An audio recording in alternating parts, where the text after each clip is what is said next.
الحمد لله نحمده ونستعينه ونستغفره ونؤمن به ونتوكل عليه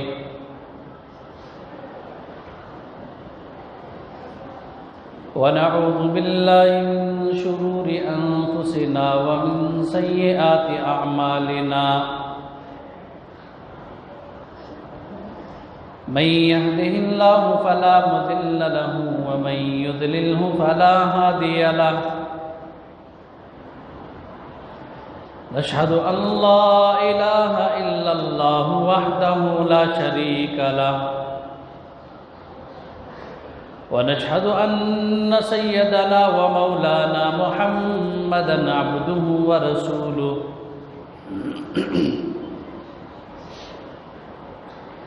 أما بعد فأعوذ بالله من الشيطان الرجيم بسم الله الرحمن الرحيم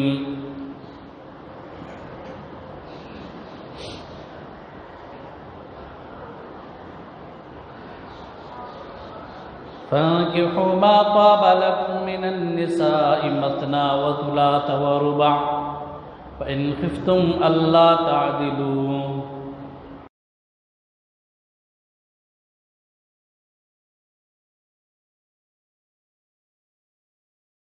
النکاح من سنتی فمن رغب عن سنتی فلیس منی صدق اللہ العظیم وصدق رسوله النبی الکریم ونحن على ذلك لمن الشاہدین والشاکرین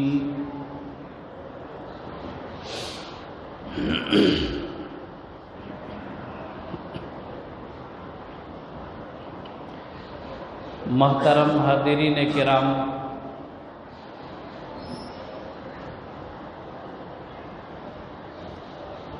عزیز نوجوان دوستو، بزرگوں،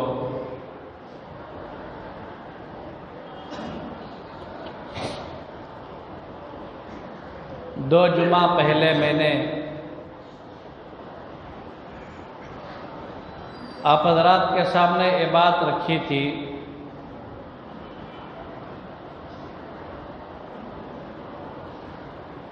کہ امت مسلمہ میں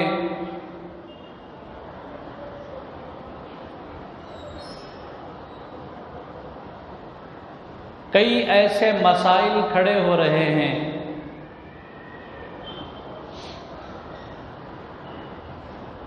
دانستہ یا نادانستہ طور پر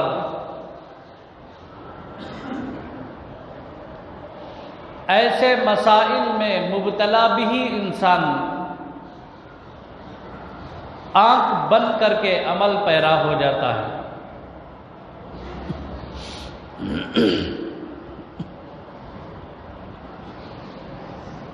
بعض مرتبہ اس کے سامنے حالات ایسے ہوتے ہیں، مسئلے کی وضاحت ہوتی ہے،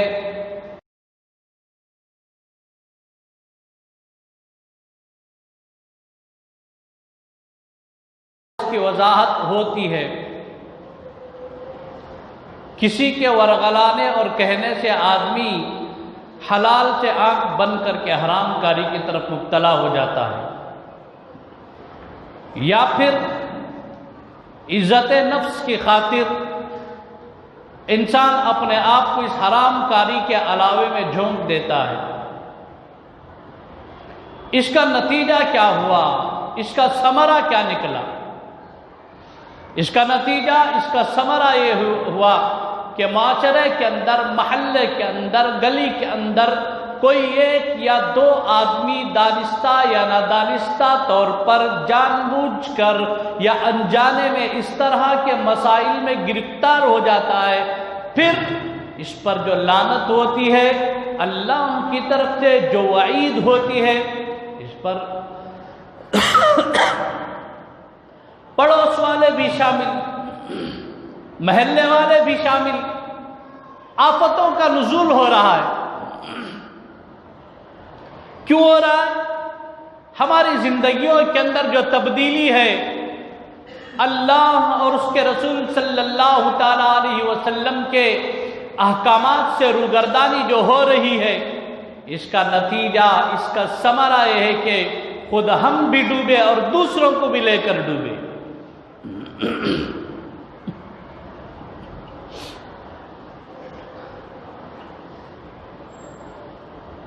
انہی مسائل میں سے ابتدائی مسئلہ یہ ہے کہ نکاح ایک ایسی عبادت ہے، جنت میں بھی اللہ تبارک و تعالیٰ اس عبادت کی تکمیل فرماتے بندے سے۔ یہ تو دنیا میں بھی ہوتی ہیں، نکاح تکمیل ایمان کا سبب اور ذریعہ ہے۔ نکاح سے انسان کئی گناہوں سے بچ جاتا ہے، بے حیائی، فحاشی، عریانیت اور کئی ایسی چیزیں ہیں جو پچھلی زندگی میں انسان کے اندر ہوتی ہیں، اللہ نکاح کی برکت سے اس کی حفاظت فرما لیتے ہیں۔ ہر نبی کی سنت، ہر نبی کی سنت نصارہ کے اندر اور آج بھی عیسائیوں کے ایک طبقے کے اندر نکاح کے تصور کو غلط قرار دیا گیا۔ اب ان کا موقف کیا ہے؟ اب ان سے جب پوچھا جائے بھائی آپ لوگ نکاح کیوں نہیں کرتے، عیسائی اور نصارہ کہتے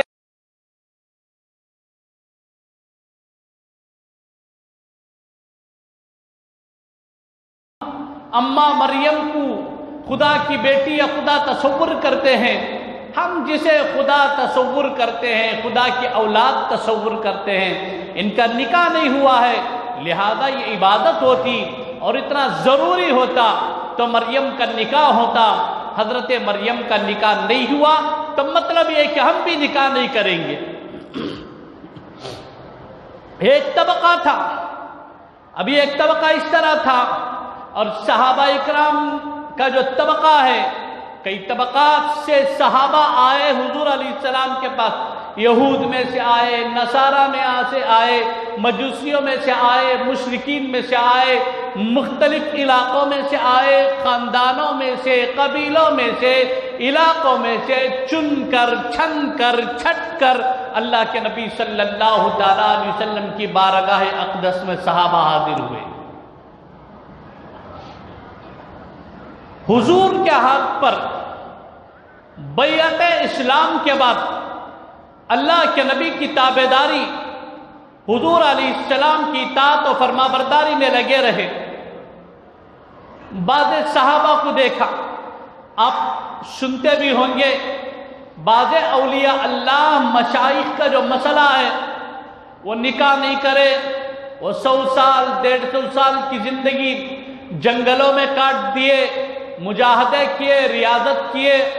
ایک بات یاد رکھو، اللہ کے نبی صلی اللہ تعالیٰ علیہ وسلم کے سامنے ایسے طبقات کا تذکرہ ہوا تو حضور نے فرمایا لا رہبانیت،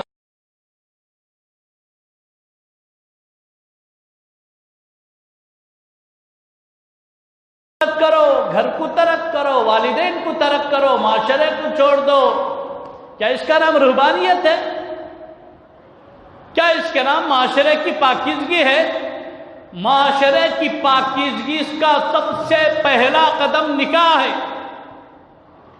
اسی لیے 3 چیزوں میں سے ایک چیز ہے کہ جب لڑکی یا لڑکا بالغ ہو جائے اس کے نکاح کا فوراً انتظام کرو۔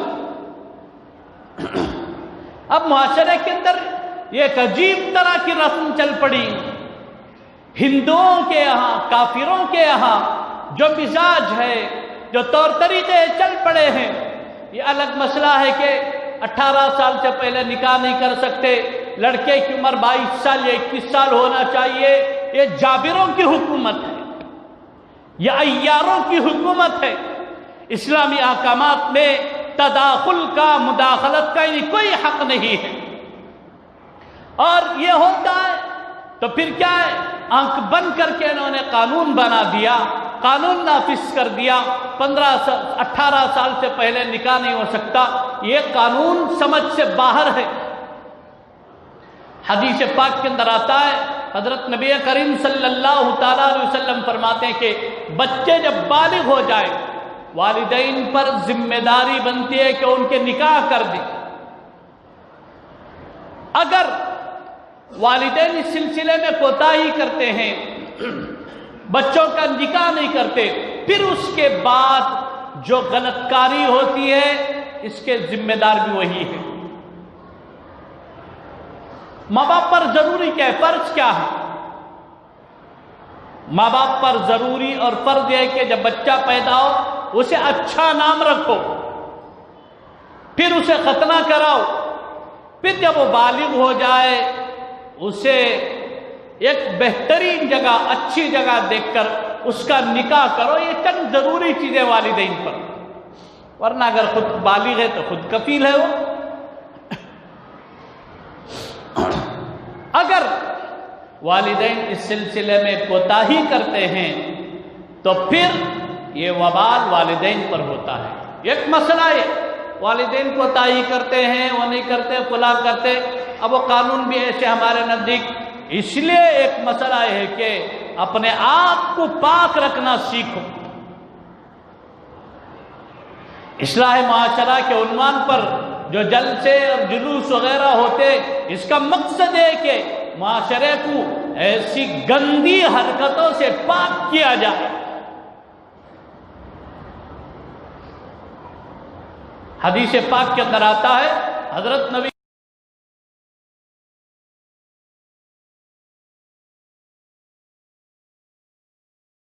سہام ابلیس،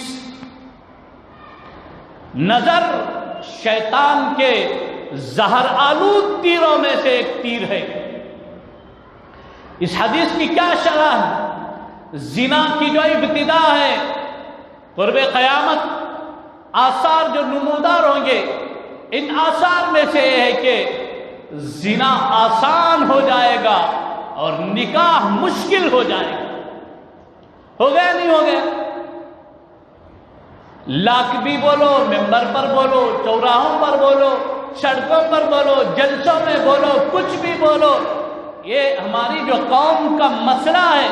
چند ایسی چیزیں ہیں قوم اس سے واپس لوٹ کر آنے کے لیے تیار نہیں۔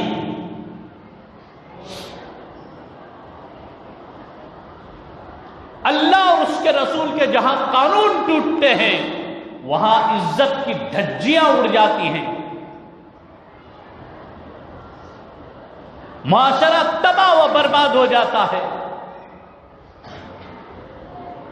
جاؤ یورپی ممالک میں دیکھو، خصوصاً امریکہ کے اندر کس کا نسب محفوظ ہے۔ جا کر بچے سے پوچھو تیرا باپ کون ہے، وہ ماں کا نام تو بتائے گا، باپ کا پتہ نہیں۔ کیوں؟ یہ انگریزوں کا معاشرہ ہے، یہ بے حیا لوگوں کا معاشرہ ہے، یہ فحاشی اور ریانیت کرنے والوں کا معاشرہ ہے۔ اللہ کے نبی علیہ السلام نے فرمایا، یا معاشر الشباب، اے معاشرے کے نوجوانوں، کونوا نکاحا من استطاع منکم الباءۃ فلیتزوج۔ یا معاشر الشباب، اے نوجوانوں، میں تمہیں ڈراتا ہوں، خبردار، کونوا نکاحا، نکاح کرو، اور نکاح بھی کیسے؟ سادگی، شادگی سے نہیں، سادگی۔ نکاحوں کے موقع پر سادگی ختم ہوئی، اس کی لعنت۔ ایک لڑکی کا باپ بیچارہ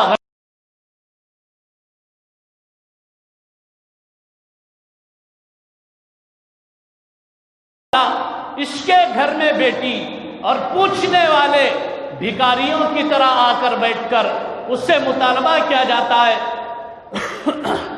جوڑے کے لیے 1 لاکھ کی رقم ہوگی تو شادی کریں گے، اور دعوت میں بکرے کا گوشت ضروری ہے، اور اتنے رقم کے مٹھے ہیں، فلاں چیزیں لسٹ اور فہرست بنوائی جاتے۔ ایسے موقع پر وہ غریب بیچارہ اب وہ سنگے کی طرف چل رہا ہے، وہ سود کی طرف چل رہا ہے، وہ بیاض بڈیوں کی طرف چل رہا ہے۔ تو نکاح کے موقع پر جو ہمارے شرائط طے ہوئے، اس کا نتیجہ، اس کا ثمرہ یہ ہوا کہ لڑکی کے گھر والے مجبوراً بیاض بڈیوں کی طرف ہاتھ اٹھا رہے ہیں۔ کیا اللہ کی لعنت نہیں ہو گیا ایسے لڑکے والوں پر؟ معاشرہ تباہ ہو چکا، برباد ہو چکا، لیکن ہمیں آج تک اس کا احساس نہیں ہوا۔ اللہ کے نبی علیہ السلام نے نکاح کو آسان کہا۔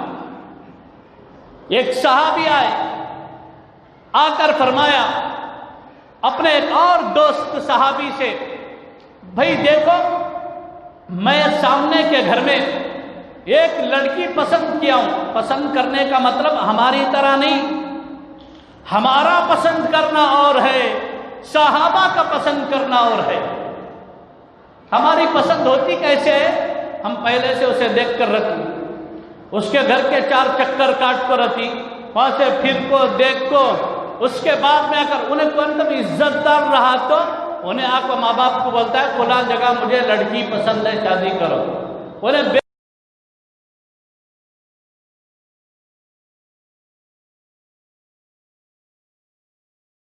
کا مطلب صحابہ کا طور طریقہ الگ تھا، آج معاشرے کے اندر جو چل رہا اس کا طور طریقہ الگ ہے۔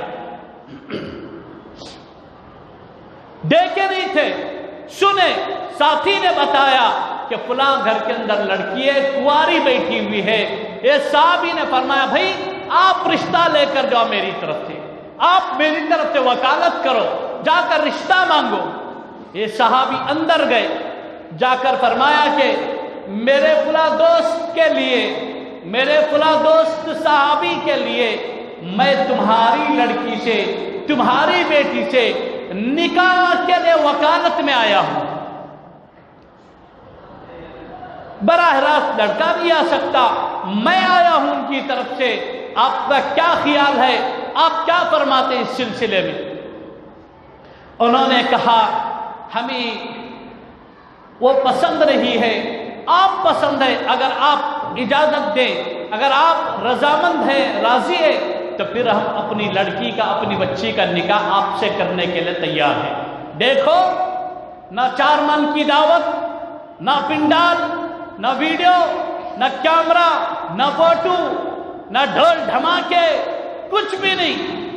اندر گئے، انہوں نے کہا کہ آپ اگر راضی ہیں تو پھر ہم آپ سے نکاح کرنے کے لیے تیار ہیں۔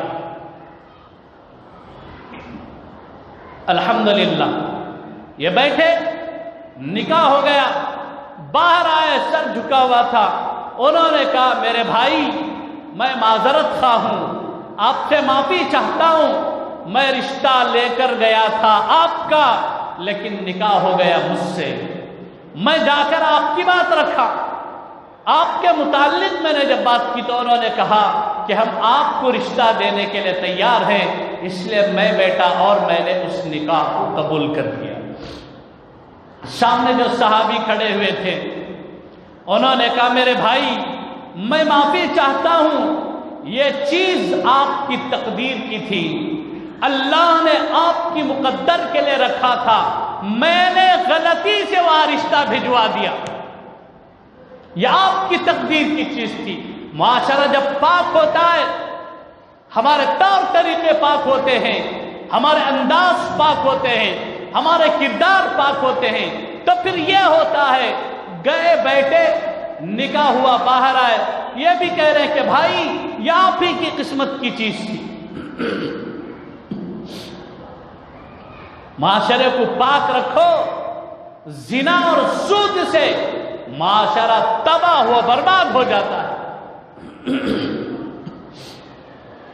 تو زنا کی پہلی جو سیڑھی ہے، اس کا پہلا جو قدم ہے وہ یہ ہے کہ النظر سہم ومسموم من سہام ابلیس، نظر شیطان کے زہر آلود تیروں میں سے ایک تیر ہے۔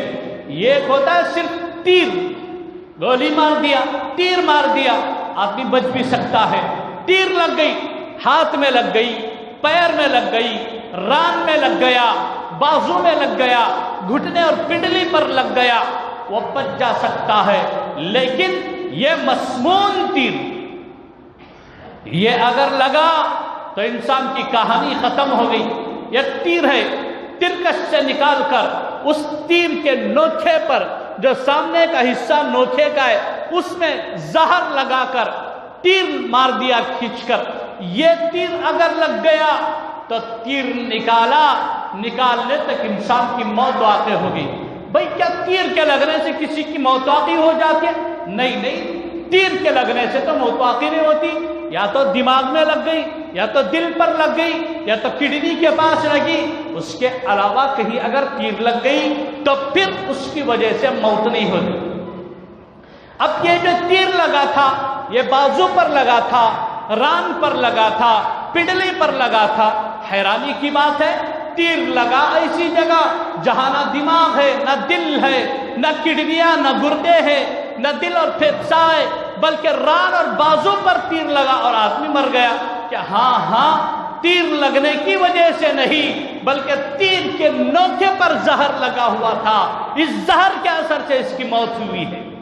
تیر تو جو لگا ہے وہ گوشت کے اوپری حصے میں لگا ہے، بازو کے اوپری حصے میں لگا ہے، لیکن تیر کے نوکے پر، تیر کے منہ پر جو زہر لگا ہوا تھا، اس زہر کے اثر سے اس کی موت واقع ہوئی. نظر وہ ہے کہ نظروں سے ایمان کی موت نہیں ہوتی. ایک نظر انسان کعبے کو دیکھ رہا ہے، یہ نظر ہے پاکیزہ ہے. ایک نظر ہے قرآن کریم کو دیکھ رہا ہے، یہ نظر تو ہے لیکن پاکیزہ ہے. ماں باپ کو دیکھ رہا ہے، بھائی بہنوں کو دیکھ رہا ہے، یہ نظر ہے. لیکن ایک کوئی راہ چلتی غیر محرم پر نظر پڑ گئی، اچانک کی نظر پڑ گئی، معاف ہے. معاف کا مطلب کیا ہے؟ یہ چل رہا تھا راستے میں، اس طرح نظر اٹھی، نظر پڑی، فوراً نظر نیچے ہو گئی. پہلی نظر معاف، اس کا مطلب یہ نہیں کہ ایک مرتبہ دیکھ لیا آنکھیں نیچے کر لیا، ایک تو ہو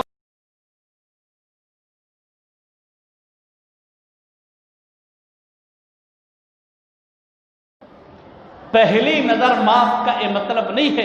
ایک مرتبہ انجانے میں غیر اختیاری طور پر نظر اٹھ گئی، نظر پڑ گئی، فوراً نظر نیچے کر دیا. نوجوانوں، آج میں تمہیں اللہ اور اس کے رسول کا واسطہ دے کر بتاتا ہوں، تم لوگ، میں بھی، آپ بھی، سب شامل اس زمرے کے اندر، ہم لوگ اپنے نظروں کی حفاظت کرنا سیکھ لیں. نظروں کی حفاظت ہو گئی. اللہ کی عزت و جلالت کی قسم، اس مجمع میں بایزید بستامی، خواجہ قطب الدین بختیار کاکی، ٹیپو سلطان شہید محمد بن قاسم محمود غزنوی جیسے نوجوان کھڑے ہو جائیں.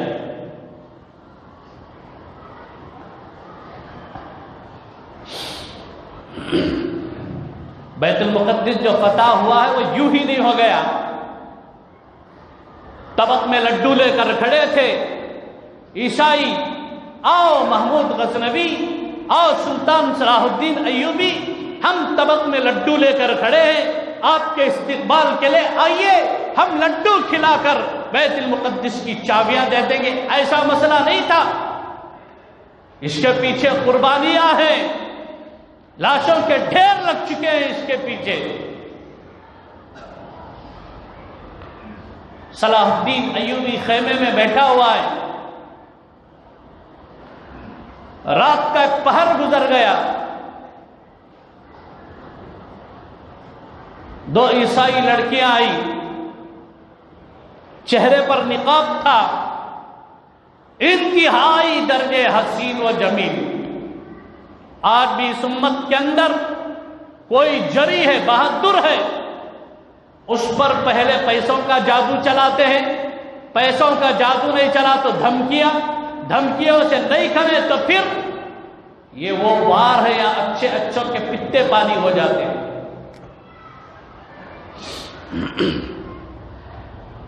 رات کا پہر گزر چکا تھا، چاند جیسی حسین و جمیل دو لڑکیاں چہرے پر نقاب ڈالے ہوئے صلاح الدین ایوبی کے خیمے میں داخل ہوئی. انہوں نے کہا السلام علیکم. صلاح الدین ایوبی نظر اٹھا کر دیکھتے ہیں، دیکھ کر فوراً سپاہیوں کو بلایا، کہا کہ ان دونوں لڑکیوں کو لے جاؤ، لے جا کر انہیں کسی الگ خیمے میں قید کر کے رکھو، صبح کا سورج طلوع ہونے تک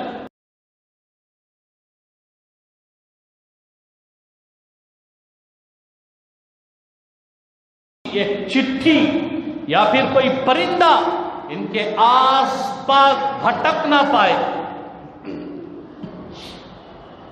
آج تو ماشاءاللہ موبائل کا زمانہ ہمارا، اس وقت میں کبوتروں کے ذریعے سے، پرندوں کے ذریعے سے یا ہوا میں آوازوں کے ذریعے سے دشمنوں تک خبریں پہنچانے کا مسئلہ تھا۔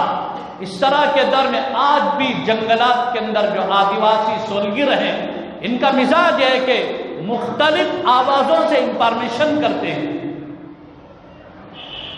صلاح الدین ایوبی نے کہا لے جاؤ، خیمہ ایسا نصب کرو کہ وہاں سے کوئی پرندہ ان کے آس پاس بھٹکنے نہ پائے، اور اگر ان کے پاس کوئی پرندہ بھی ہو تب بھی یہ پرندے کو اپنے ہاتھ سے اڑا نہ پائے، اس طرح خیمے کو نصب کرو، گاڑ دو۔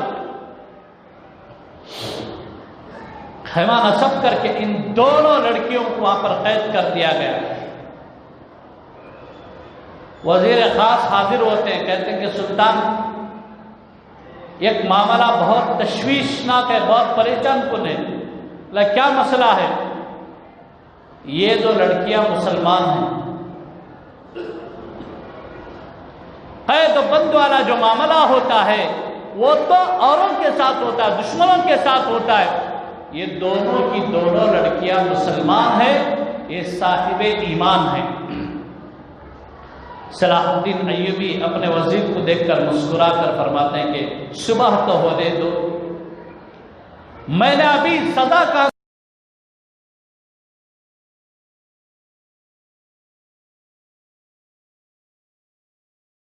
سورج طلوع ہوا، اس سے پہلے فجر کی نماز ہوئی خیموں میں۔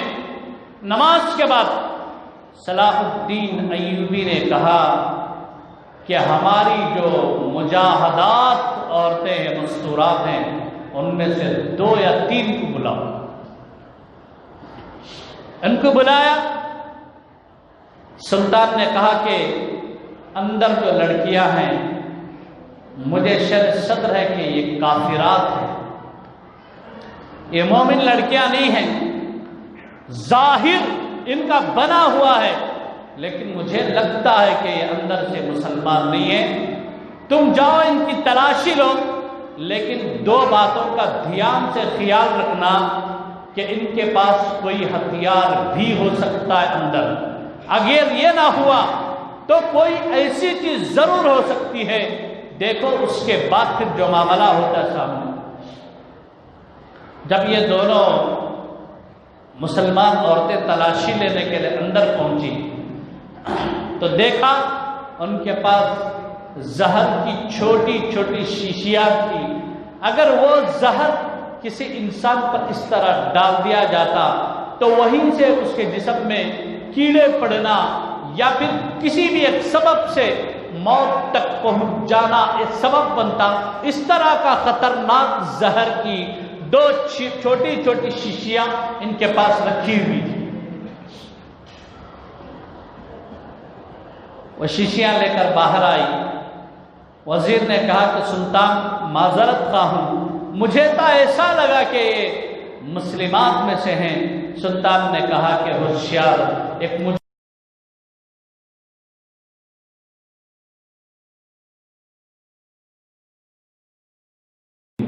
فَإِنَّهُ يَنْظُرُ بِنُورِ اللَّهِ، مومن اللہ کے نور سے دیکھتا ہے، اور حقیقت میں مومن بننا چاہیے۔ بیت المقدس فتح ہو گیا۔ بیت المقدس کے فتح کے بعد سلطان نے جو جملے کہے وہ آج میرے اور آپ کے لیے ہیں جملے۔ وہ لوگ تو پاک تھے، چاند ان کی گود میں اترا ہوا تھا لیکن چاند کو ٹھکرا دیا۔ وہ جملے میرے اور آپ کے لیے ہیں۔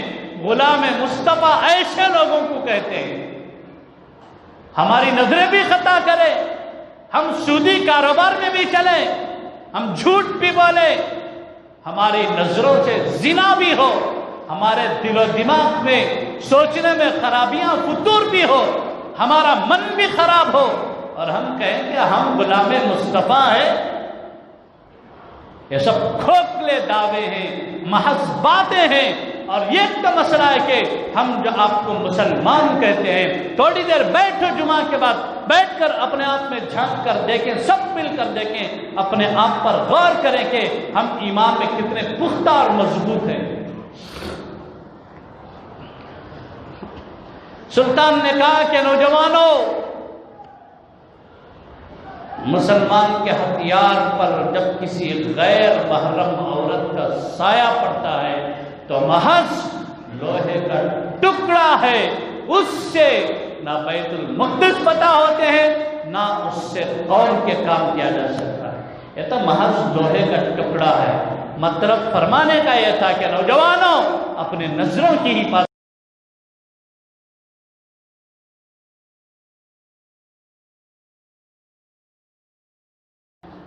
اللہ کے نبی علیہ السلام نے فرمایا نظر کو شیطان کے زہر آلود تیروں میں سے ایک تیر ہے، اس لیے کہ نظر تو بہت طرح کی ہوتی ہے، لیکن جب بد نظری ہوتی ہے، غیر محرم عورتوں پر نظر پڑتی ہے، تو پھر اس کا اثر سب سے پہلے کہاں ہوتا ہے؟ سب سے پہلے جو الارم بجتی ہے وہ دل کی الارم بجتی ہے، اس کا اثر دل پر ہوتا ہے۔ انسان عبادت کر رہا ہے، تہجد پڑھ رہا ہے، ذکر کر رہا ہے، دعا کر رہا ہے، اس کا اثر الا بذکر اللہ تطمئن القلوب،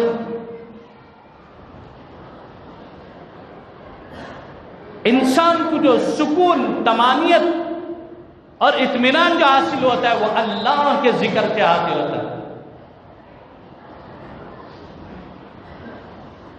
جب انسان عبادت میں، ریاضت میں مشغول ہے، اس کے قلب پر اللہ نے سکون، طمانینت والا مسئلہ پیدا کیا۔ اب بد نظری ہو رہی ہے، اس کا بھی اثر سیدھے دل پر ہو رہا، تو ایمان کا جو نور دل میں آیا تھا، ایک بد نظری کی وجہ سے یہ نور ختم ہو گیا۔ اور بد نظری زنا کی پہلی سیڑھی ہے، یہاں انسان سنبھل گیا، اللہ کی قسم وہ آخری وقت تک بھی اس گناہ میں، فتنے میں مبتلا نہیں ہوگا، اس لیے اپنے آپ کی حفاظت ضروری ہے۔ اور ایک تو مسئلہ ہے کہ یہ سوم کلمہ ہے نا، اس میں ایک چیز ہے، سبحان اللہ والحمد للہ ولا الہ الا اللہ واللہ اکبر لا حول ولا قوت الا باللہ، یہ کثرت سے مشائخ کے ہاں پڑھنے کا معمول ہے، خصوصاً جو نوجوان طبقہ مشائخ کے ہاں بیعت کے لیے، اپنی اصلاح کے لیے جاتے ہیں، ان کو یہ ذکر کثرت سے دیتے ہیں، اس لیے کہ یہ ہمارا پہلا مرحلہ ہوتا ہے۔ اس مرحلے پر بلکہ آخر تک بھی ہمارا یہی مسئلہ پورے انسانوں کا کہ لا حول ولا قوت الا باللہ، نہ نیکی اپنی طاقت سے کر سکتے ہیں، نہ گناہوں سے بچنے کی طاقت ہمارے اندر ہے، فی نفسی ہی ہم کچھ بھی نہیں کر سکتے۔ میں نماز کے لیے آ رہا ہوں، یہ میرے اپنے اندر کی طاقت نہیں، یہ میرا اپنا زام نہیں، یا اللہ کی توفیق سے ہو رہا ہے۔ اللہ کی توفیق نہیں ہوتی میں نماز نہیں پڑھتا، اللہ کی توفیق نہیں ہوتی میں زکوٰۃ نہیں دیتا، صدقہ نہیں دیتا، حج نہیں کرتا، کار خیر نہیں کرتا، اچھے کاموں میں نہیں لگتا۔ جتنے بھی اچھے کام ہو رہے ہیں اللہ کی توفیق سے ہو رہے ہیں، اور اس کے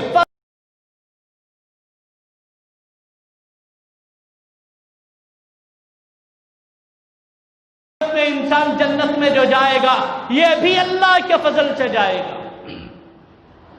تو ایک بات تو صاف ہوگی، اور دوسرا مسئلہ ہے کہ ہم ایسی راہوں سے گزرتے ہیں کہ ہمارے پاس قدم قدم پر گناہ کرنے کے مواقع میسر ہیں، ہم بچ گئے نہیں، ہم نہیں بچے، لا حول ولا قوت، اللہ گناہوں سے بچنے کی طاقت نہیں ہے، تو بچا لیا تو بچ گیا۔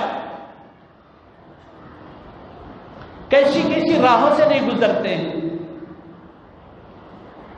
کیسی طور طریقوں سے نہیں گزرتے ہم لوگ، بہت سارے مواقع ایسا آتے ہیں علاوہ اللہ کے ہمارے اور اس کے درمیان کوئی نہیں ہوتا، گناہ کے مواقع رہتے، اس وقت اللہ کی توفیق اور اللہ کی دی ہوئی قوت سے بچ جانا، یہی سب سے بڑا کمال ہے۔ دروازے بند تھے، سامنے حضرت یوسف علیہ السلام تھے، پیچھے زلیخا تھی، دوڑے ہوئے آ رہی تھی۔ جب آخری کا دروازہ تھا، دروازہ کھلا، سامنے عزیز مصر، ادھر زلیخا، پیچھے زلیخا، بیچ میں حضرت یوسف۔ دروازے کے باہر عزیز مصر، دروازے کے اندر زلیخا کے دروازے کے بالکل جیسے ہی کھلا فوراً حضرت یوسف کے پیچھے زلیخا، اور زلیخا کے ہاتھ میں حضرت یوسف کا گریبان ہے۔ توجہ پیغمبر کی حماقت اللہ کی طرف۔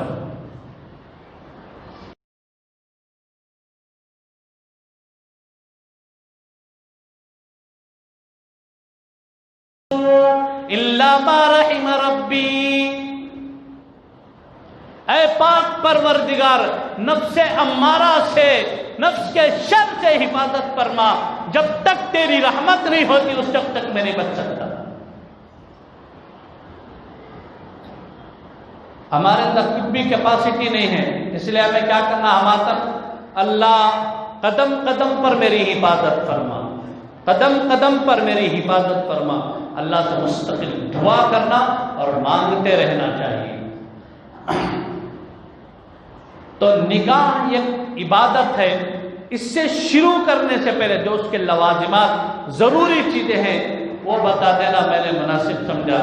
تو اللہ کے نبی علیہ السلام نے فرمایا نکاح بہت ہی آسان ہے۔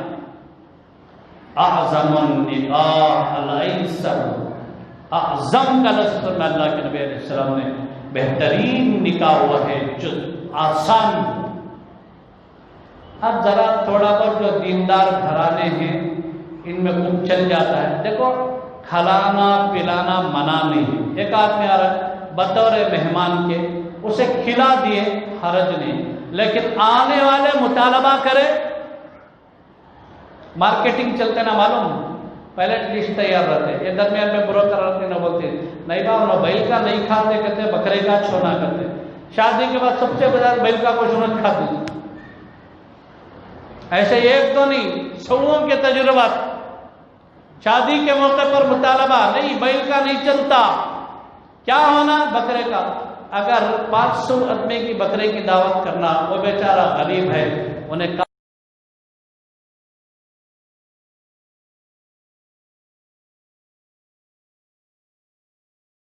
کیا اس معاشرے کو میں اور آپ مل کر تباہ برباد نہیں کر رہے؟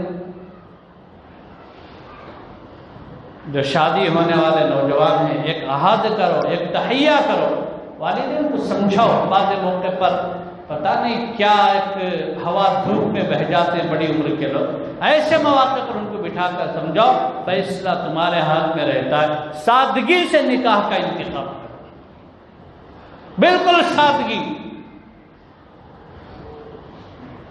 ایک بہت بڑی نحوست اب بھی ہے، وہ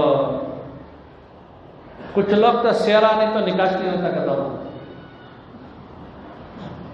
میں ایک بار پوچھا کئی کو بھئی اصل سیرے کی کیا تو ایک مثال ہے کہ کہاں تو بھی پہلے زمانے میں کون تو پہنے، انبیاء کے زمانے تھے، صحابہ کا دور تھا، کون تو پہن وہیں تھی، تو ایک بڑی عمر کی ایک صاحب بتائے نہیں حضرت امام قاسم ہے نا، انہوں سر سیرا ہاتھ کنگن جنگ میں گیس کر، وارے واہ،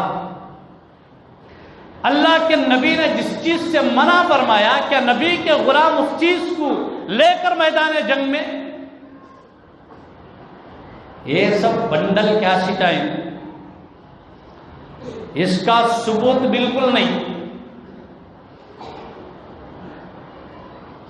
یہ ہے نا نکاح کے موقع پر اپنے اوپر ایک لعنت تھی،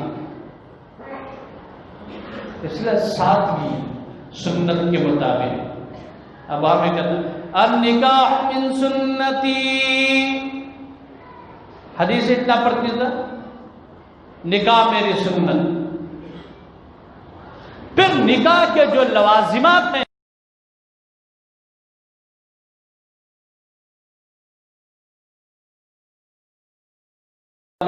کیا آج چھکرے گھروں میں بھوکے بھیج ڈالا، ہمیں کہاں بولے بھوکے بھیج ڈالو کر، بھائی تمہیں کھلاؤ پلاؤ، منع نہیں ہے.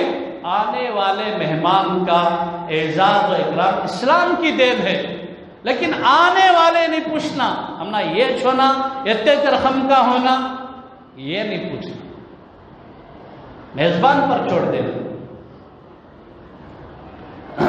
اس لیے دیکھو بہت ساری چیزیں ایسی ہو رہی ہیں معاشرے کے اندر، اگر یہ اسی طرح چلتا رہا تو پورا معاشرہ تباہ و برباد ہو جاتا ہے.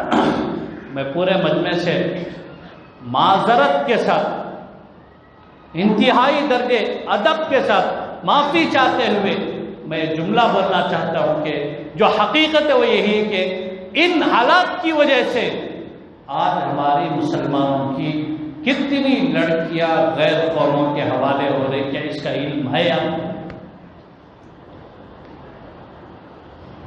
پرسوں واٹس ایپ میں ایک دو فوٹو آئے تھے مسلمان کی لڑکی مڑوڑی کی، وہ ڈالنے والے کیا ڈالے تھے، بولا بھائی یہ مسلمان کی چھوکری نے مڑوڑی کی، انہیں غیر قوم کو شادی ہوگی، کون تو بھی دیکھے تو اسے رات انفارمیشن کرو. کیا انفارمیشن کرتی؟ انفارمیشن خرید ڈالے، کیا کر لے سکتی ہمیں؟ اس سے پہلے پرانے لوگوں بولتے نہیں پانی آنے سے پہلے کٹا ڈالو کر کو، اس سے پہلے وہ مسئلہ اٹھاؤ، قدم اٹھاؤ. جب لڑکیاں بالغ ہو جائے ان کے نکاح کا انتظام کرو، اور لڑکے کے گھر والے زیادہ بوجھ مت بنو لڑکیوں پر، اور ان کو اسلام سکھاؤ، ان کو دینداری سکھاؤ.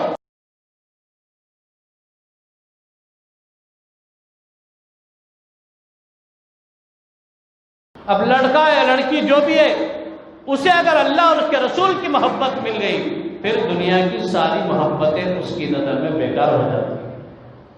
ایسے ایک دو نہیں، میں آپ کو علاقوں کے نام لے کر اتنے کر بتا سکتا ہوں، اس کی پوری فہرستیں ہیں. پورے کرناٹک کے اندر بے شمار مسلمانوں کی اتنی لڑکیاں ہیں جو آج ہماری حرکتوں کی وجہ سے اغیار کے حوالے ہو رہی ہے. تو ایسے موقع پر ہمیں کیا کرنا؟ کیا معاشرے کو سنبھالنا ہمارے بس میں نہیں ہے؟ اگر کوئی کہتا نہیں ہمارے بس میں نہیں ہے تو میں کہتا ہوں وہ بزدل ہے. یہ معاشرہ ہمارا اپنا ہے، اس معاشرے کو سدھارنا ہماری اپنی ذمہ داری ہے. اس کے لیے نوجوانوں تیار ہو جاؤ، اپنے آپ کو اللہ کے حوالے کر دو، اللہ کے حوالے کرو اپنے آپ کو، اور ایک عہد کرو کہ اللہ اس معاشرے کی پاکیزگی کے لیے ہمارے سے جو ہو سکتا ہے وہ کوشش ہم کریں گے انشاءاللہ کریں گے، ضرور کریں گے. اللہ تعالیٰ ہمارے ان جذبات کو، اللہ ہمارے ارادوں کو قبول فرمائے. اللہ تعالیٰ کہی سنی باتوں پر عمل پیرا ہونے کی توفیق عطا فرمائے. آمین وآخر دعوانا الحمد للہ.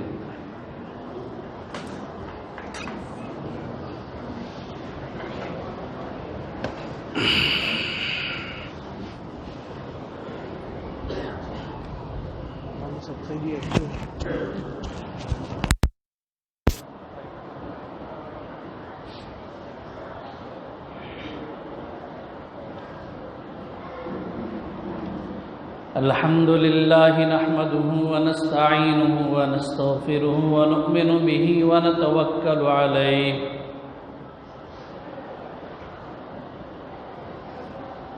ونعوذ بالله من شرور أنفسنا ومن سيئات أعمالنا